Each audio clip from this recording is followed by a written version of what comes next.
पंजाब वालियां वास्ते खुशखबरी। तुसीं कहोगे चौधरी साहब अज किहड़ी खुशखबरी लै आए हो। भाई जी जिहड़े तुसीं वड्डियां वड्डियां दुकानां ते जांदे हो, सूट खरीदते हो, सब्जी खरीदते हो, वड्डे वड्डे माल च जांदे हो, तो जदों बिल करा लैंदे हो 20,000 का 25,000 का 30,000 का।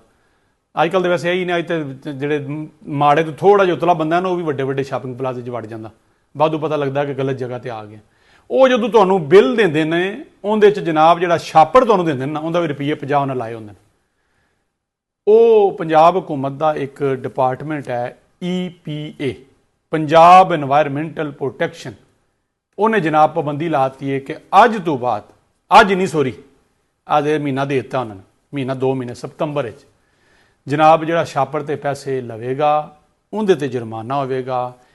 कोई भी दुकान, सुपर मार्केट, ए ब्रांड, ए वड्डे वड्डे ब्रांड, ए खाडी हो गया, आइडियाज़ हो गया, आउटफिटर हो गया, मैनू ना इन्ने ही आउंदे ने, अगे बाकी तुसीं आप कर लेना, बड़े बड़े वड्डे नाम ने।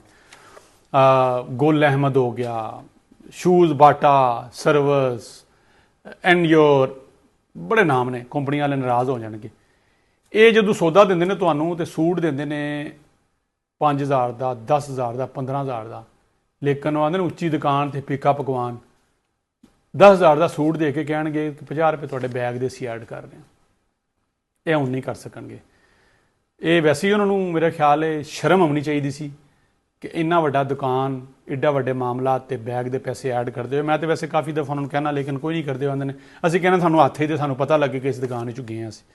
बहरहाल ये जनाब रेस्टोरेंट, होटल, इन्हां ते जनाब शॉपिंग बैग के हवाले नाल, प्लास्टिक शॉपिंग बैग के हवाले नाल ऑर्डर है। इन्हां दे कोई बंदा तुहाडे कोल पैसे नहीं लवेगा। पैसे लवेगा तो जुर्माना होगा। जुर्माना जनाब 5,000 तो लैके 50,000 तक जुर्माना हो सकता है। दुकान भी सील हो सकती है, और ना गल समझ आई, ना मन्निया तो FIR भी हो सकती है। अच्छा, सारी गल हुकूमत चाहती है कि तुसीं घरों थैला लैके जाओ कपड़े का, उहदे सौदा पा के लियाओ, ना ये छापर होन, ना गंदगी फैले, ना उहदे वास्ते एनवायरमेंटल एक सोच वास्ते वो कहते हैं। तो पहली पाबंदी है काफ़ी सारे छापर बैगां ते। अगर हुण तुसीं वेखो, आम गल कर लगा, तुसीं माड़ी दुकान ते जाओ ना, माड़ी दुकान ते माड़े बंदे को यकीन करो, उन्होंने कहे ना छापर डबल कर दे, वो 2 की जगह 3 ला देंदा। उन्होंने कहे कि छापर होर दे दी यार साढ़े कोल होर, वो भी दे देंदा। ए वड्डी दुकान ते जाओ ना, तो ये सीधा सीधा कहणगे भाई जिहड़े तुसीं शै लईए ना पहलां तो उहदे पैसे दिओ ना, तो तुसीं एक होर मंग रहे हो, सानूं वो भी दिओ। एक अच्छा फैसला है, आम लोगों से फैसला है। और मेरा ख्याल है अगर अदारे मुतहरक हो जान, अदारे अगर काम करना चाहन तो काम हो सकता है।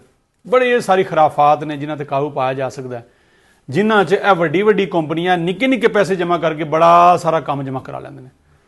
इस तरह मैं किस दिन हुण तुहानूं बैंकां ते भी गल करांगा, जिहड़े तुहानूं बैंक चार्जिस नहीं पाते, ये तुहानूं किन्ने रुपये इकट्ठे करते हैं, भी किस दिन गल करांगे। फिलहाल अज तुहाडे वास्ते आ खुशखबरी सी, ये तो कबूल करो हाँ, अगलियां गल्लां फिर बाद च करने।